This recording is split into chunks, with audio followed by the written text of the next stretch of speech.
Hello, and welcome to the Industry 4.0 Club. I'd like to wish a good local time to everyone.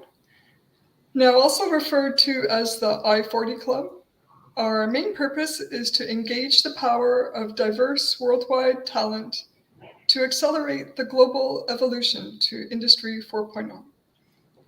We do this by hosting respectful, thoughtful, and interdisciplinary open conversations. Our aim is to create quality content on wide-ranging I-40 topics to expand the reach of our community. This is Women in Manufacturing, our Monday conversation, and we focus on tech and manufacturing. In this space today, we're discussing the perspectives and challenges of women at work and at home. Our topic of discussion is titled, How I Manufactured Success, Outreach, Transparency, and Humility. I'm Carol Mitchell-Lin. I'm an I-40 Club co-founder, and for over 5 years, I've been creating content for I-40 adoption in manufacturing. When I'm not supporting my fellow co-founders, I'm a content marketing specialist at Raven AI. And at Raven, we help manufacturers engage their operators to provide a meaningful human context to production on the shop floor. First, I'd like to introduce my co-host for today and fellow Industry 4.0 Club co-founder, Grace Donovan. Good afternoon, or for wherever you're joining us from. Thank you. As Carol mentioned, I'm also a co-founder of the Industry 4.0 Club, and when I'm not here with our lovely guests and with Carol, I am head of sales for Andonics, which is a startup based here in Detroit that's supporting manufacturers connect their people, processes, and machines with Industry 4.0 technology. So really excited to have Anissa here with us today. Thank you, Grace. And yes, today we're pleased to have Anissa Muthana. And Anissa is the CEO at Pioneer Service and M&M Quality Grinding. Anissa comes to us as a referral from one of our fellow co-founders, Mike Ungar. So we'd like to thank Mike for introducing the three of us. Yes, thank you. Anissa is a decorated leader in area of manufacturing, an active board member of the National Association of Manufacturers, has served as the president of the Precision Machined Products Association, and was named the Woman Business Owner of the Year by the National Association of Women Business Owners in 2019. And the list goes on. But first, let's introduce you. Hi, Anissa. We really appreciate you taking time from your busy day to join us. Thank you, Carol. Thank you, Grace. It's an honor to be here with you ladies. The honor is really ours. And I think, soon it will be I'm sure their audience is going to be very excited as well. So before we dive in, and just so that they can get to know you, would you tell us a little bit of your origin story? Tell us, what's made Anissa, and give an idea of kind of the journey that brought you where you are today. Absolutely. So some girls had Barbie dolls. I had a centerless grinder. At age 11, my parents opened up a machine shop, M&M Quality Grinding, which I am the current CEO. After leaving from 29 years ago, I'm back. And it really started with my parents. They really are the pioneers in manufacturing for our family and our community. My father came here in the early 60s, and then my mom came here 1969. She is the woman in manufacturing. She came and worked in a dark, grimy shop when sexual harassment and racism weren't anything anyone was talking about. Yet she found success. She worked hard. She wasn't considering a career. She was worried about feeding her family. So her priorities were not like, we're privileged today. We get many choices, where back then it was just like, just getting the income, right? So believing in herself and being able to pave the way back then has really paved the way for me today. And that drives me today, even many years later as an adult, as a woman in this industry, that if my mother, with the limitations that she had, was able to find success, what's my excuse? So that's really how I'm wired, and my inspiration, and how it all started for me. Yeah, she sounds like an incredible role model. And you had the privilege of working alongside her for many years in the factory. So you were able to like see her work and kind of see that work ethic modeled. And so how did that contribute then to you? You went out on your own at 23, or with your uncle, and kind of struck out on your own and have been blazing a trail ever since.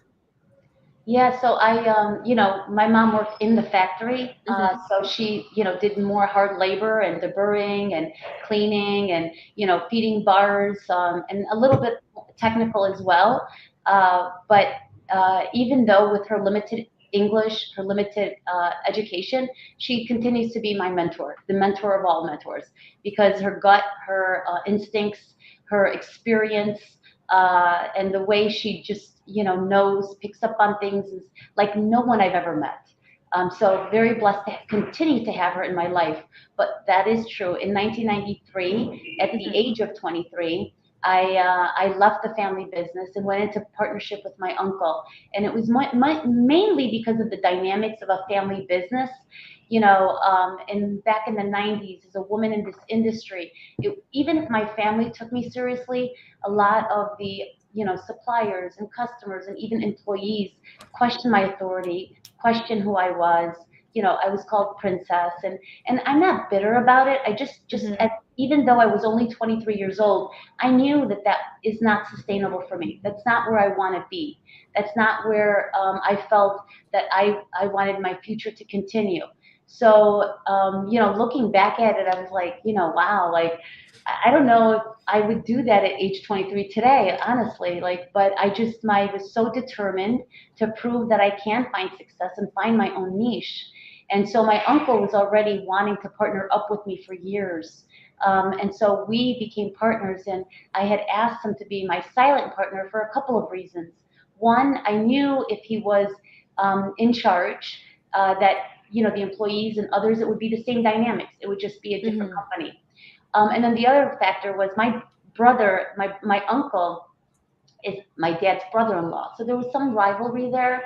And so my uncle's experience was equal to my dad's experience in the bar grinding industry. And I didn't want to compete with my family. So I wanted to go focus my company more on the machining end than the bar grinding end. And because of that, I was able to not compete with my family, and 29 years later, be invited back as the CEO of the business. I'm sure having, worked with a lot of family companies in previous roles, it can be a very difficult field to navigate at times, as you mentioned, with competition and how that plays into not only business dynamics, but family dynamics. So absolutely commend kind of that decision of keeping things peaceful, but also, I think it was an incredible move. Like, I admire that move at 23 to say, like, I want you to be my senior partner. I think a lot of folks, and I'm kind of referring to myself here, but would not be surprised if I was not alone in this. But, at 23, in my case, I was just out of college, still trying to learn the ropes at a lot of things, and definitely wanted to defer to like, what can I learn from other people? And that's certainly good, but to really try and get out on your own, and to have your uncle, support you in that and say, yeah, absolutely, like, this works for us, and to kind of give you that space to, again, be taken seriously is incredible. Because I think statistically it's also shown, if you do have a man in the room, as you mentioned, sometimes, like, it's these patterns that we kind of tend to, run into. Questions are often directed that way. As someone who's been sometimes the only woman in the room, like, notice it.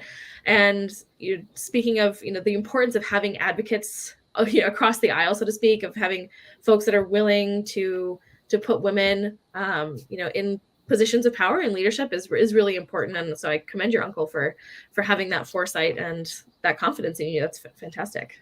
I'm forever grateful to him. Yeah. we are, Pioneer Service is extremely successful. We've gone through a transformation, and he wasn't involved in obviously the day-to-day, but he's extremely proud of where the company is today. And he always tells me, he's like, I knew I picked the right leader. I knew I picked the right leader. Like to this day, he leaves me WhatsApp messages with those types of messages. So he nourishes what I always felt like, that I'm the controlling partner, that I'm making these decisions, yet you take time of your day to acknowledge that and to nourish that relationship that we have. And it's not about, let me see the financials, what's going on. Why are the revenues low? Like he could have, even though as a silent partner, he could have made my life very difficult, and he did not. And 29 years of doing this and taking that responsibility, and him knowing that I take that as, we call it amana. It's an Arabic word that means accountability, responsibility, and trust.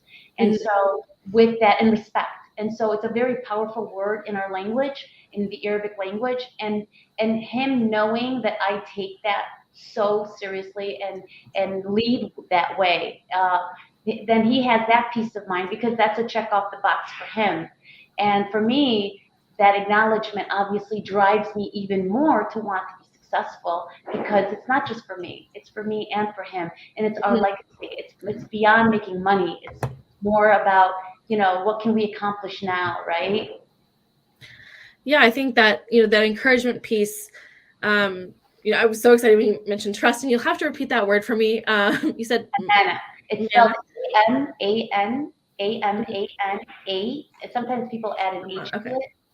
It's an Arabic word, and I use it actually often, even when I do speaking events and write articles, because I feel like that word is so, again, so powerful. There's like, it requires 4 words to describe it. So yeah. No, it's I'm gonna look into that for sure, because as you were mentioning, just the importance of that encouragement, the first thing that popped into my head was like, oh, that's so fantastic. Like it builds a lot of trust. And I can talk for days about the importance of trust. It's just such a key part of operating any successful business, and having good partnerships and good relationships with team members and folks that you're working with. But that encouragement piece is such an important part of building that trust. And I think it's just, oftentimes I think it's sometimes easy to get in, talking about mindsets, when cards are sometimes stacked against you, it can sometimes be, really challenging to get into that positive mindset and get that encouragement, or, find that for yourself. So it's really fantastic that encouragement comes from all sources. And so I really appreciate that. That's very nice. Now, you talked a bit about your family and your challenges and successes with them. Can you think of anyone else along your journey who's helped you through some challenging times, and how they helped you build success?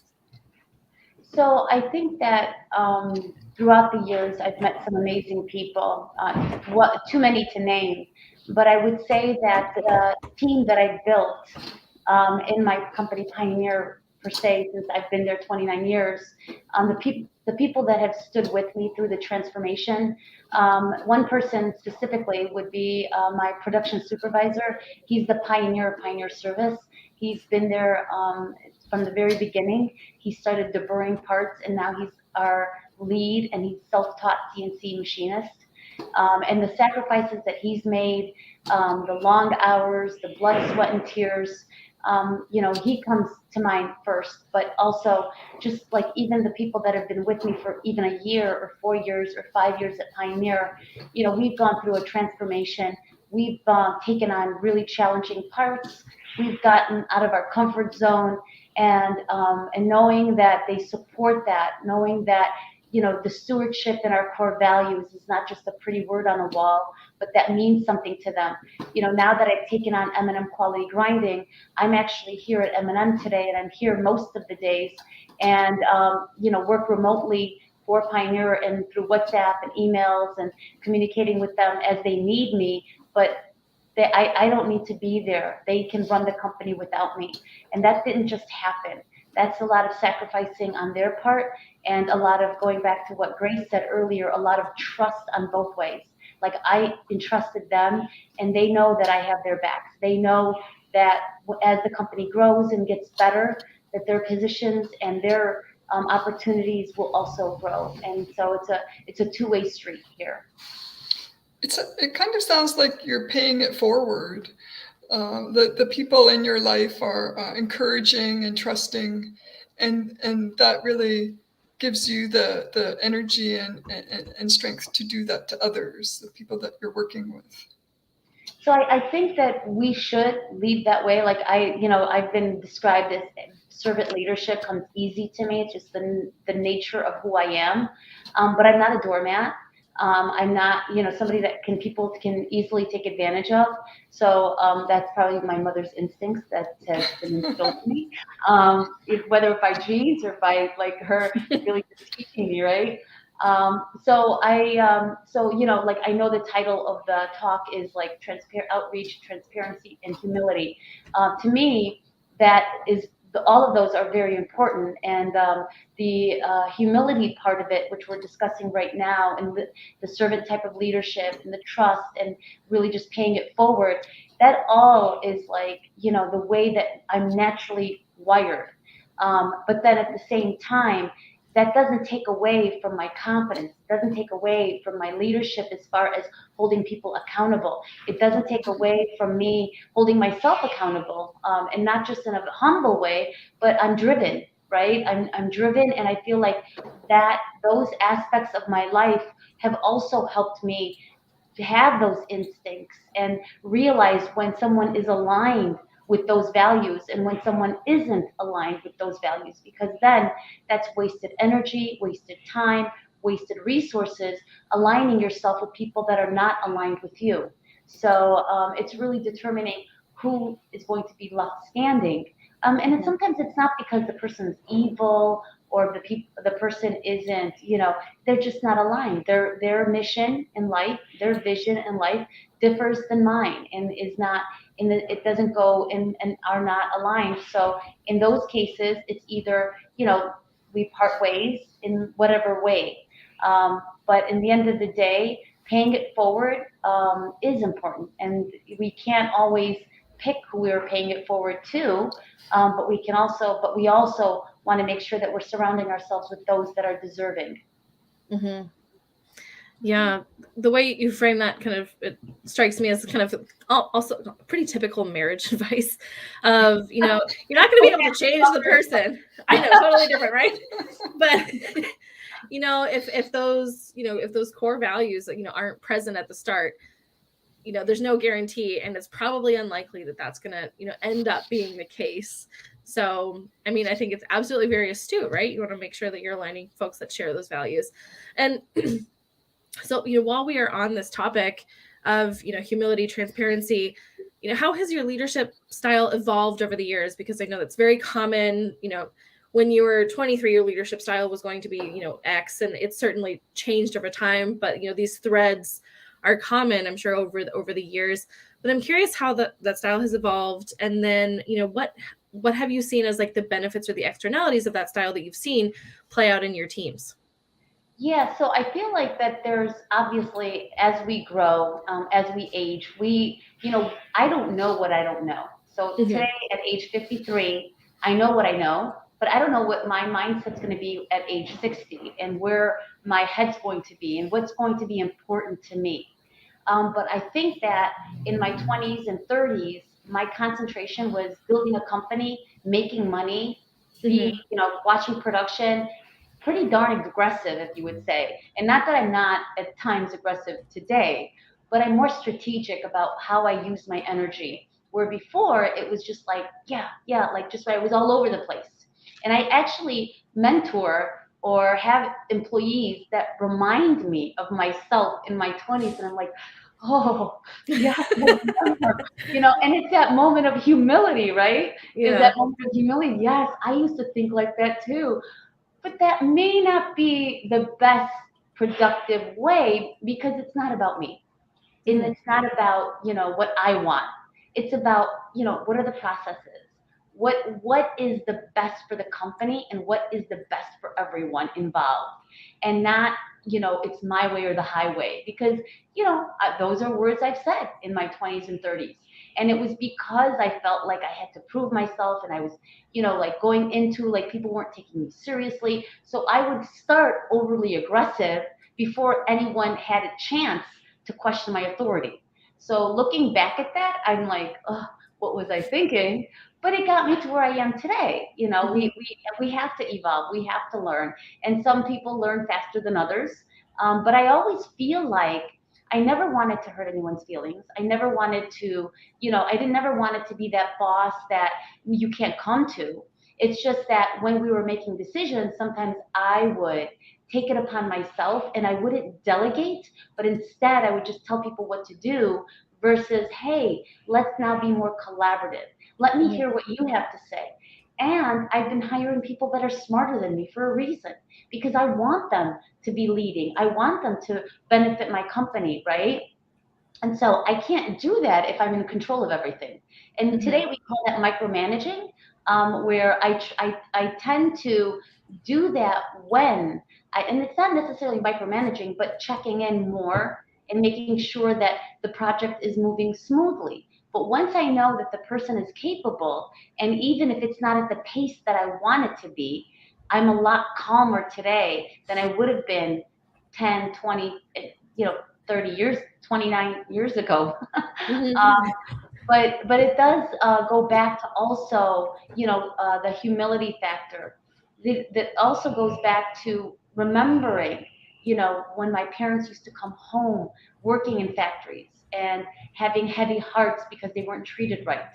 Or, like even today when people ask me, wow, you're generous with that, or you didn't lay off your employees during a hard time, or, or they're questioning, like, why am I this way with, and I'm not looking at the bottom line, like, well, aren't you more concentrated on the bottom line, profit? It's not that I'm naive to the bottom line. It's that I know that building an engaged team will cost me money and will cost time and will require sacrificing. But I'm getting two things. I'm getting an engaged team, and I'm also living through the values that I would have wanted for my parents, remembering that in my childhood. So that's literally a full circle moment for me.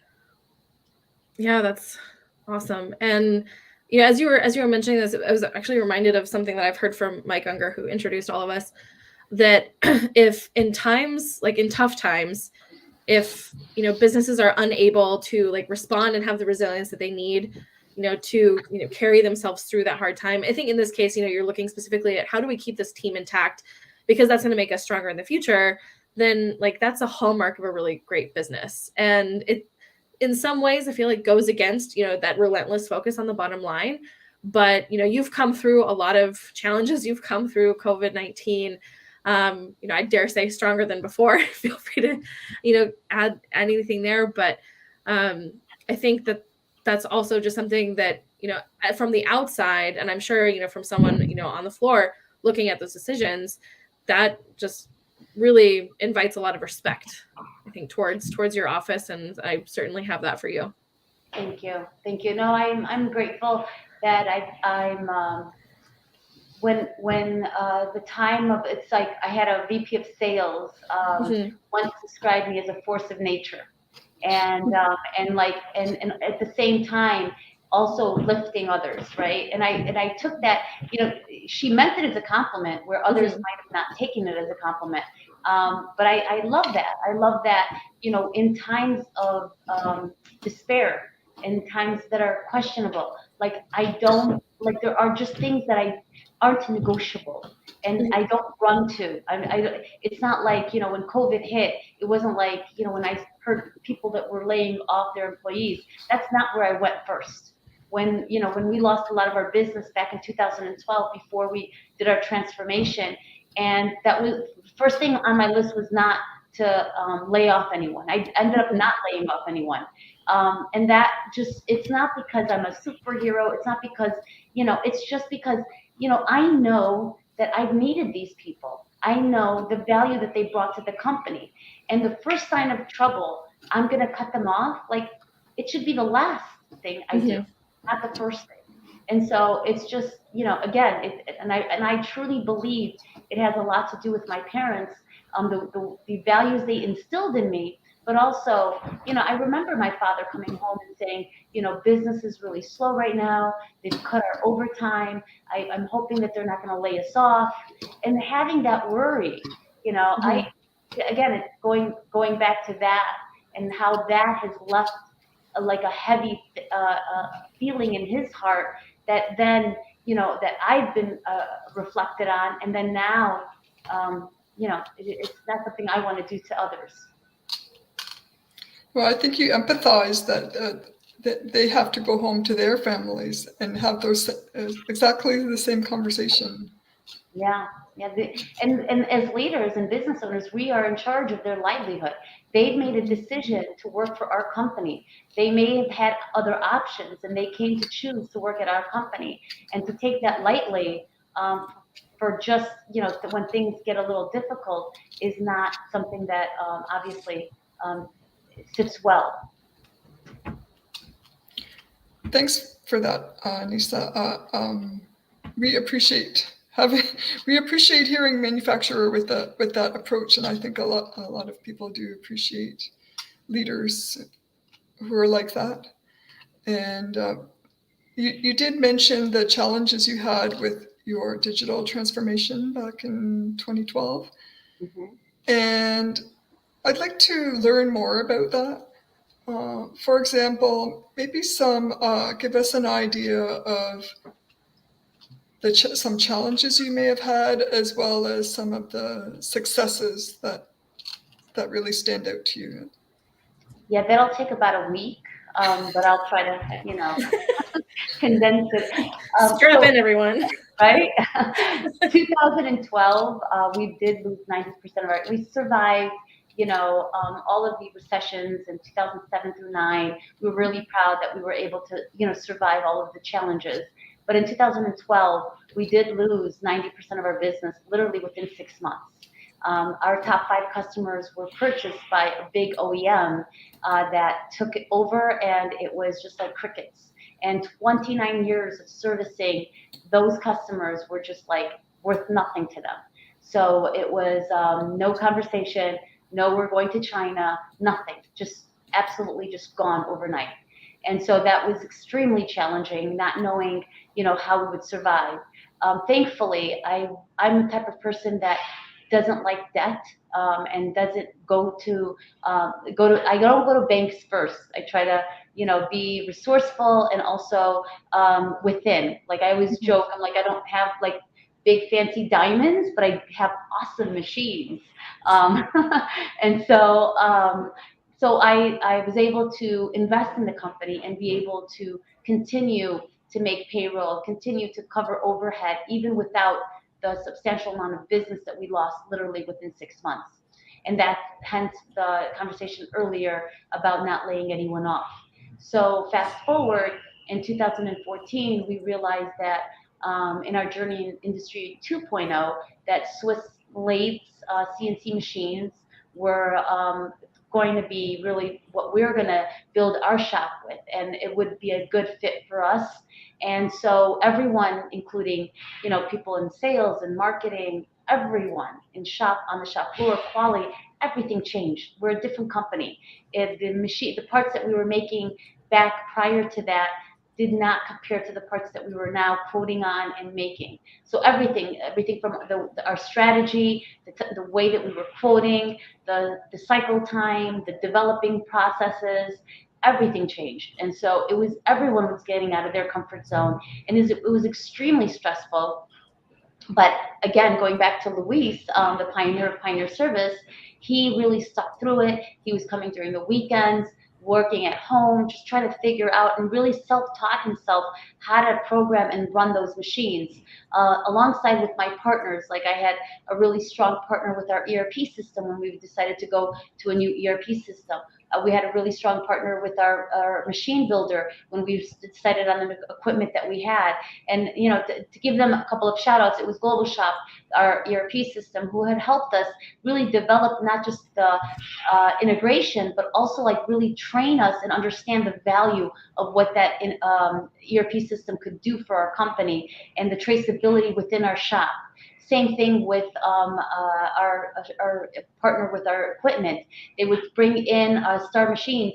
They would bring in their programmers, their top people, to train my people. It was actually one of my contingencies at the time of purchasing the equipment, but there was no contingency or bullet point on a purchase order that they were even they surpassed all of that. They were coming on the weekends.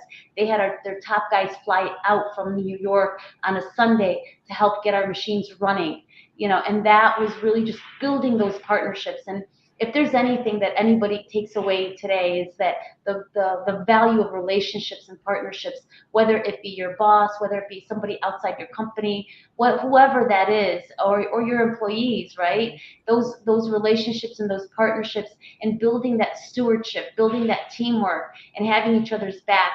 That to me is the definition of success. Is really building those and knowing that when you do fall short, because we all will. There's going to be a machine down. We're going to need somebody to come in and support us. Now, going back to them, what's that relationship look like? And if I'm, nickeling and diming them and having, so many different options and they're one of many options, that relationship is not going to grow and be sustainable as much as it would be if that, not that I recommend that you put your eggs in one basket, but I also believe in having a strong partnership in that trust and building that, and that level of transparency between each other really does develop that, I got your back, you got my back. And so those were the challenges, and that is how we overcame those challenges through those partnerships and through developing ourselves, and each of us getting out of our comfort zone. I went to workshops to learn more about marketing. I always say that they say Google is your friend, YouTube is your best friend. I went on YouTube and understood precision machining on a different level than I ever understood it running my company 20 plus years, because I went on YouTube and I understood that this is really not going to work anymore. So what will work? And in my journey in 2.0 is when I was introduced to Industry 4.0. And that's really understanding the data and understanding what benefits can come from that was it was a game changer. And so, and getting the buy-in in my team and understanding where we can also improve internally using that tool of Industry 4.0 and understanding what that means has also been part of our success. Can I? Go ahead, yeah. There's so many great nuggets that you just dropped. I don't think you did this purposely, but I think you just outlined the framework for multi-level partnerships. Just in that answer right there. Talks. I condensed it. I do talks about sustainable success, and partnerships are a big part of it. And we talk about partnerships, or I talk about partnerships internally with your employees, even like, colleges through outreach, not just your typical suppliers. And then also looking at the supply chain issues, right? Having those supply chain issues today, if you don't have strong partnerships before, why would your suppliers care about you today? Now they have, they can pick and choose who to expedite for, who to go above and beyond for. And if you beat them up and treated them like, a doormat or a punching bag, and now you're asking them for favors, you're not going to be on the top of the list anymore. So it's all about, and that goes the same for employees, right? We have now workforce issues. And if you're not treating your employees well, they have a lot of options today that they may have not had, a decade ago.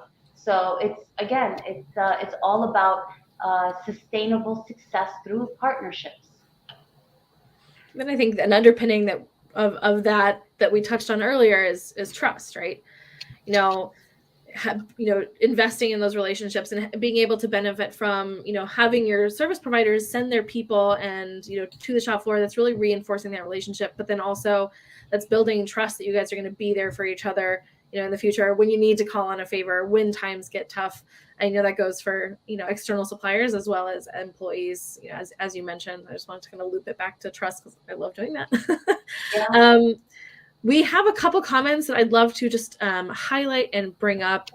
We have a comment here from Fahad. I think it's a great initiative to invite experts from the industry to hear from them and their success stories. So it's just a thank you. Absolutely reinforces, what we want to do in terms of highlighting experience, and then just, sharing your story. I'm sure other people can relate to it. And we appreciate you taking that time. And Mike actually has a question here. So as a leader, you have made many decisions. Could you comment on one or two of the decisions where the result of those decisions changed how you lead today? Yeah. So when we were going through the transformation and I had pushback from my employees, this is a moment that I'm not proud of. I was extremely flustered and frustrated. And again, going back to not laying anyone off. And there were a few bad apples. And those bad apples had really just pushed my buttons, and I allowed them to push my buttons. And so I had a company meeting, and I said something like, if you don't like it, there's the door. And I have regretted saying that in the last, 10 years now, because I knew better. It wasn't a matter of, back in my 20s, not that I even used to say that in my 20s, but I remember being so frustrated and saying that. And to this day, the people that have been in the meeting, every once in a while, I'll be like, oh, I'm so sorry I said that. And they're like, it's like you've done 1,000 good things. And I'm not going to say that that's the worst of all I've done my entire career, but that was definitely a moment that I learned from and said, yeah, that's not who I am. And I can't use these people that push my buttons as an excuse to paint everyone with the same brush. So that took me a step back. And I think that if anything, that provided me it was a wake up call as far as empathy, making sure that every time I make a decision, every time I ask someone to do something, to sit in their seat and feel the words that I'm going to start speaking. Because if you're not doing that, your perception is your perception, and not taking a moment to think of what others' perceptions are. So, although I wasn't expecting that question, and it's not my proudest moment, it definitely was a learning opportunity for me. And my team today, I bring it up, and I bring it up, and I don't bring it up every time we talk, but every once in a while when we talk about leadership, when we talk about mistakes, when we talk about, I'm like, yeah, remember that? And so, so I feel like that has given me an opportunity to grow as a leader. And I think that we all can go back, whether, going back to what you said earlier, Grace, whether it's a marriage, whether it's leading one person, whether it's leading a company, whether it's, your children, whatever that is we can go back and say, when I said that, did I think of their perspective? Did I think of how they might interpret this? And so when we do that, that's how we learn and we lead better. Well, I think, being transparent about that as well, kind of bringing that in as well, is that when you recognize and, say to the people that were in the meeting, that was a moment, it was not my finest, and this is what I learned from it. That's really demonstrating that, as someone, if I were looking at you as a leader in that position, okay, I respect that transparency. I respect that you're, sharing that you learned something with me. And just, I'm sure they've seen that evolution as a leader. And that also is a trust builder and something that contributes to respect. And it can be really scary to be transparent, especially as a leader where I think, where the fear of maybe being second guessed or not taken seriously or not respected is at stake. But, it's stepping out into that little bit of that scary moment. I think it can have a lot of really big impacts, and you're clearly demonstrating that. Yeah, So I I'm a big believer in when you are humble, that builds confidence. When you are transparent, it builds confidence because, I said something I was open about something and I got a text message. They're like, why would you allow someone to know that? I'm like, well, now that I've said it and I've chosen to say it, Mm-hmm. no one can use it against me because it was my decision to talk about it. And that's not the strategy I use for my employees, but overall, transparency, it's a way of really like, telling the truth and knowing that your hand is clean, that you're not, you're not playing different sides. You're showing that level of transparency. That builds not only the trust between the people that you're transparent with, but it also builds your confidence that nobody has any leverage over you. There's no like Mm-hmm. thing out there that I'm hiding. There's obviously, as a business owner, as a leader, you have to decide on what to share and what not to share. There are those decisions to make. But when you are sharing and when you are showing that visibility and that level of transparency and you're honest about it, then no one has anything over you. And that I think is refreshing, and also it just builds that momentum and that confidence within you. And it goes back to having your teams back, and then we have quarterly meetings, and every Mm-hmm. quarterly meeting all of the managers present to the shop floor, and that's something that we like, the initiatives that we have in place, what's coming, what machines. When we decided on moving our business to Hodgkins, this was about 6-7 months ago. I was very transparent even prior to signing the letter of intent. I told my employees, every single one of them, that my goal is to move to Hodgkins, which is about a 25-minute drive from our current building. I had people giving notice and saying, we really love you, we want to work here, but there's an opportunity that we don't want to miss out because we can't afford, and the gas prices are crazy right now. We can't afford this move. And I totally understood and appreciated them. But now that no one has that over my head, it's not like, Mm-hmm. well, I'm only here, but she's not sharing those facts.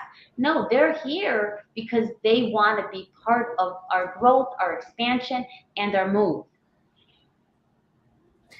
Yeah, and especially I think that's been a very big topic, and especially with a lot of remote work over the past 2 years, and certain things that we're seeing currently is that without that transparency, it leaves people in a big position of uncertainty, comes with a lot of surprises that are sometimes tough to manage. So, and while it might not have ended and everyone joining, I think everyone was that appreciation and giving that people that opportunity to like make that choice. Like if you aren't able to make it for any reason, that's fine. And for those who are able and kind of stick through it, fantastic. That's deepens that appreciation and that connection, with that individual. Yeah. Now, oh, go ahead. Did you have something else to add?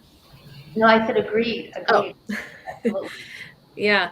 Now, you had mentioned earlier in our conversation today, outreach, and that's something that, if I'm not mistaken, like is painted on a wall. And I think one thing that we talk about in the Industry 4.0 Club a lot is the image that manufacturing often has, especially to someone who's maybe never been in a factory. The impression that sometimes they have is what you mentioned, that your mother worked in, back in the day, so this is dark, dingy, dangerous. And now looking forward, we're talking about there's a labor shortage where, there's less and less skilled labor in the US for manufacturing to draw from. And so, you and your companies have taken a big role in outreach, not only, inviting people into the company. You've had college students, community college, young students on the shop floor helping out. And we've actually even hosted one of our former guests, Antigone Sheris, with her group of girls. So I would just love for you to share a little bit about that, what that has been like as a manufacturer, and then also as a community member, because I think we talk about it a lot outside of manufacturing, like, oh, it would be so great if we could do more of this. But to hear your perspective as someone, who runs a manufacturing company, what that has meant, not only to you, but to your community and your team, would be fantastic. Yeah, absolutely. So our core values are on the wall, and they're on the shop floor and conference room, everywhere you go. And so outreach is one of the pillars of one of our values. And I would say that in the beginning, it was kind of like, okay, manufacturing day, let's do something for students. And that's how it started, right? And I got hooked. And I even I didn't come up with the quote, but I have this on all our t-shirts. Manufacturing day is every day. And it's on the back of our t-shirts. And so I feel like that as a leader in this industry, I cannot complain about the stigma that's out there if I'm not willing to expose others that are not inclined to come into manufacturing, to come into my shop and see how it really is. And so I can't complain about it if I'm not doing anything about it. And there's resources nowadays through associations and schools, and even officials are involved right now, that we can promote the industry. And it's not every student or teacher or person that walks through my doors that have never been in a manufacturing facility will be interested in joining a manufacturing, but they will leave with a sense of knowledge and maybe even become advocates for the industry. They can be our mouthpieces and say, hey, I went and I saw parts being made for ventilators during COVID. I saw parts for Tesla. I saw parts for aerospace. I saw parts for the Navy or NASA. We made parts for all these different industries. And we bleed those parts when we can. Sometimes just because of NDAs, we're not able to share all the parts, but the parts that we are able to share are on our conference room table. So some of them are able to take a part home with them, or at least play with them when they're there. And so they leave with that sense of, wow, oh, a woman is running this machine. Oh, it doesn't look as grimy. Oh, it does. It's not what I expected. Because we do ask them. We actually used to interview some of the students and ask them a few questions about what was your perception walking in, and then what are you leaving with? And I remember, the dark, dirty, like we thought it was going to be very dirty. We thought it was going to be loud. We thought, things like that. And then there was a few people that we thought there was going to be an old white guy. And we didn't think that this lady was the boss, things like that, right? Because you're changing the perspective on so many different levels that we take for granted. We don't know what they know and the perception they have. And so I am, again, going back to my team. We have Laurel, who is our outreach guru. So she handles everything from, scheduling students to visit, scheduling women to visit, scheduling inner city students to visit, everything from going to feed my starving children to food banks to toy drives. So outreach is different on so many different levels. And so getting my team engaged in that, like I had a leader on my shop floor who's no longer at the company for one of the reasons is this, that I'm going to tell you, is that when we would have students visit, he'd be like, do you want parts or do you want me to babysit? And it was like, I want both. Like, and then, and so I was like, volunteering is voluntary. I don't expect everyone on the shop floor to spend time with the students. I don't expect everyone to come with me to feed my starving children, but it's there if you want it. And if you don't, it's not forced upon you either. I have enough advocates within the shop and within management that want it and understand the value of it. And when the students leave so inspired, that's left for my shop employees and my entire team to really have that resonate for them, the value of their time and how that meant to a 7th grader or somebody in their 50s, right? And we were so fortunate that we've had people that have come for visits, apply for internships. And I even had a couple of them apply for positions, and they remember being on my shop floor. So it really is when you open your heart and you open your shop, in the end of the day, it really does not only help them, but help you and your team. Yeah, it's really awesome. And it's fantastic to hear that it's even come full circle in the sense that, some of the folks that visited are then applying and showing that interest. But I think beyond, using that as a recruitment strategy, as you're mentioning, like it's being willing to change that perception.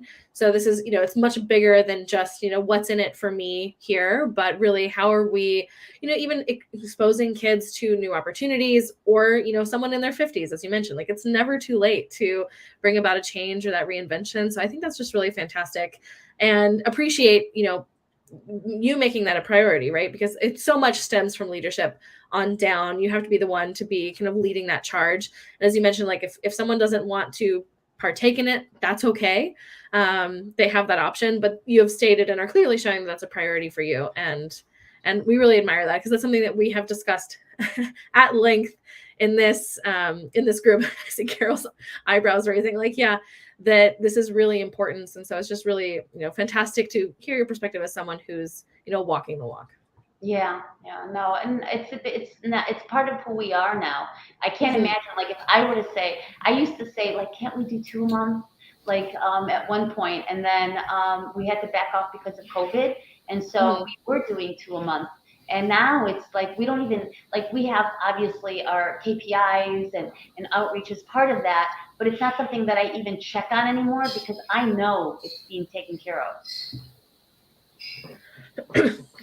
It sounds like that's an area where you can consider yourself a trailblazer, which is it's the topic of our series this fall, and one of the reasons why we asked you to join us. And I guess based on the name of your company, we can even call you a pioneer in what you're doing. Now, along your journey, what discoveries have you made about yourself? And if you could also add, based on that, what advice would you have for young women who are looking at you and your path? What advice would you have for them? So first, thank you for the compliment. I know that there are a lot of women out there that are doing just as much as I'm doing, if not more. So it's just a matter of really, going back to the humility factor, right? They're not showcasing it. And there's obviously a lot of things that we don't showcase on social media. So I'm sure that applies to so many out there. And so, but I am honored to be part of this, the club of women leading in manufacturing, and also giving back and finding, allies within the community, right? So what I've learned about myself is, again, kind of like what I've said earlier, as far as, it not being just about making parts and looking at bottom line, but creating a legacy that I'm proud of, having a team that's engaged. And I feel like that being the priority, and that's what drives me, really has brought me a lot of kind of calmness in my life. Also, just my faith is so important to me. And just having that true alignment, that strong alignment to God, has really just given me a strong foundation in my life, knowing that what's going to go wrong is going to go wrong, and knowing that I'm okay with that. You do the best you can, but knowing that you don't have control over everything. So you have to let some of that stuff go. So I think that in my life today, if I were to tell my 20-year-old self, 30-year-old self, it's okay. Don't stress out so much. It'll work out. And even people today, they see me, I'm high energy, very productive, very engaged, all over the place. And I love that about myself. I'm unapologetically that way, because I feel like that, that's my personality, that's my nature. And I try to lift others. That's really, in the end of the day, that's what I want to do.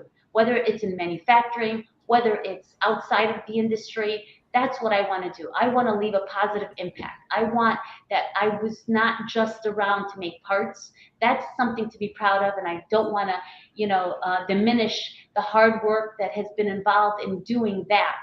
But it's more than that, and realizing that is so important for me, my family, and the people that are around me. That being said, what I would say to the newcomers, or those that are in the industry that might be struggling, is just like I was talking about, the trust, the stewardship. It goes both ways. It's not just the employer to the employee, it's the employee to the employer. And if you find yourself, like, for instance, those values that you are that are near and dear to you, if you find yourself in an environment, whether it's in your employer or you're in an organization volunteering or on a board or whatever it is, right?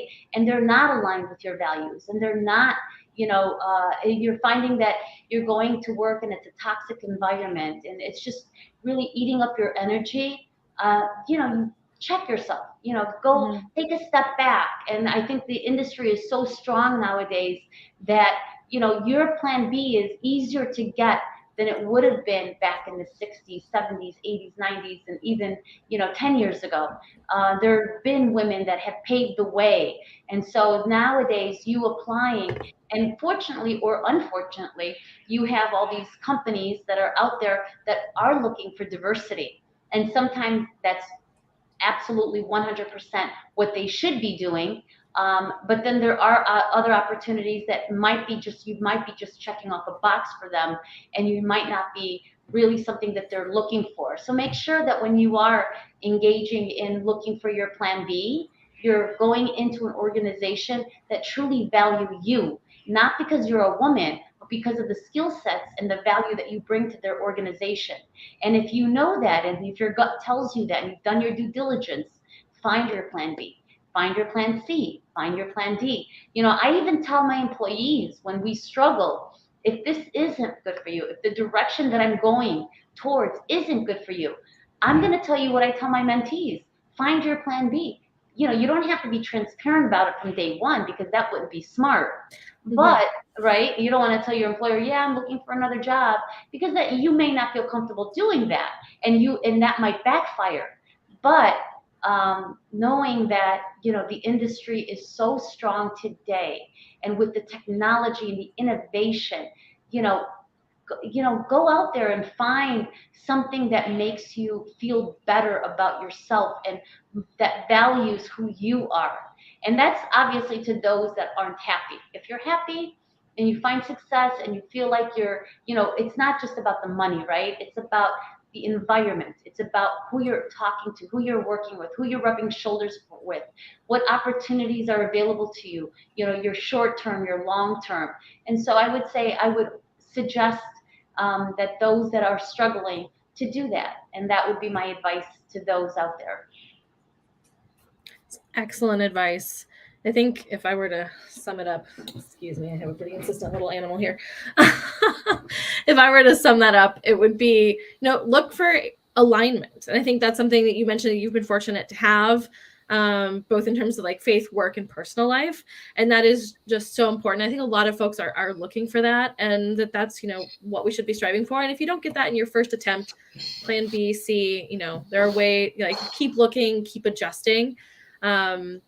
But yeah, having that alignment in so many areas is fantastic. It really helps you, stay the course, build that confidence in what you're doing, and like focus on, your strengths and your characteristics and like what you love about yourself and are proud of yourself for.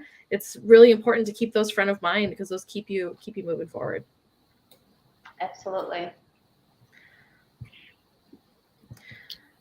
Yeah, I think it's time to maybe do our final takeaways. We're really close to the 1 hour. We'd really like to respect your time, Anissa. So maybe if we can do like a quick takeaway. Sure. And Anissa will give you the last words. So Grace. All right. I'm trying to keep this brief. I just really the perspectives and what you bring to your leadership style, I think, is incredibly important. And I really admire you're putting so much emphasis on transparency and humility, and that doesn't make you a doormat, as you mentioned, but that is really a secret to a lot of your success. And staying true to yourself and those values is something I really admire. I think oftentimes we might feel like we need to check ourselves at the door when we go into work, and it doesn't have to be that way. Again, finding that alignment between your personal values and what you're doing at work is just so important. And I admire that you've really lived that out. So that's what I'm kind of taking away from today. Carol? Excellent. Thank you, Grace. And I think I divide our chat really into two sections. The first half really focusing on encouragement, and the second half focusing on values, value alignment. And I'd like to just leave it there. And Anissa, I'll give you the last word for today. Yeah. So if there was one more thing I could mention is, and I know that the three of us have talked about this privately, is the allies in this industry, allies for women.